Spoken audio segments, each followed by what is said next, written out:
फूटा घड़ा। एक बेहद प्रेरणादायक कहानी। बहुत समय पहले की बात है। किसी गांव में एक किसान रहता था। वह रोज भोर में उठकर दूर झरनों से स्वच्छ पानी लेने जाया करता था। इस काम के लिए वह अपने साथ 2 बड़े घड़े ले जाता था, जिन्हें वो डंडे में बांधकर अपने कंधे पर दोनों ओर लटका लेता था। उनमें से एक घड़ा कहीं से फूटा हुआ था और दूसरा एकदम सही था। इस वजह से रोज घर पहुँचते पहुँचते किसान के पास 1.5 घड़ा पानी ही बच पाता था। ऐसा 2 सालों से चल रहा था।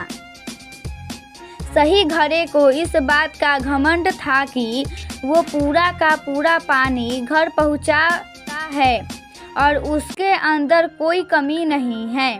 वहीं दूसरी तरफ फूटा घड़ा इस बात से शर्मिंदा रहता था कि वो आधा पानी ही घर तक पहुंचा पाता है और किसान की मेहनत बेकार चली जाती है। फूटा घड़ा ये सब सोचकर बहुत परेशान रहने लगा और एक दिन उससे रहा नहीं गया।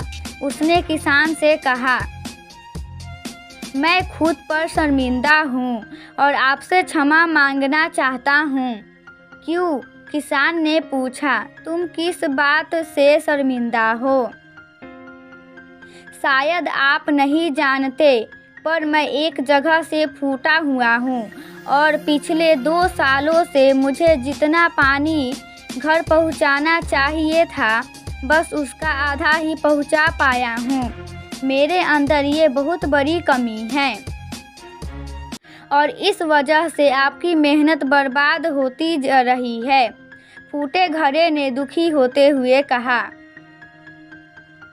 किसान को घड़े की बात सुनकर थोड़ा दुख हुआ और वह बोला, कोई बात नहीं, मैं चाहता हूँ कि आज लौटते वक्त तुम रास्ते में पड़ने वाले सुंदर फूलों को देखो। घड़े ने वैसा ही किया। वह रास्ते भर सुंदर फूलों को देखता आया। ऐसा करने से उसकी उदासी कुछ दूर हुई, पर घर पहुँचते पहुँचते फिर उसके अंदर से आधा पानी गिर चुका था। वो मायूस हो गया और किसान से क्षमा मांगने लगा। किसान बोला, शायद तुमने ध्यान नहीं दिया। पूरे रास्ते में जितने भी फूल खिले थे वो बस तुम्हारी तरफ ही थे। सही घड़े की तरफ एक भी फूल नहीं था। ऐसा इसलिए क्योंकि मैं हमेशा से तुम्हारे अंदर की कमी को जानता था और मैंने उसका लाभ उठाया। मैंने तुम्हारे तरफ वाले रास्ते पर रंग बिरंगे फूलों के बीज बो दिए थे।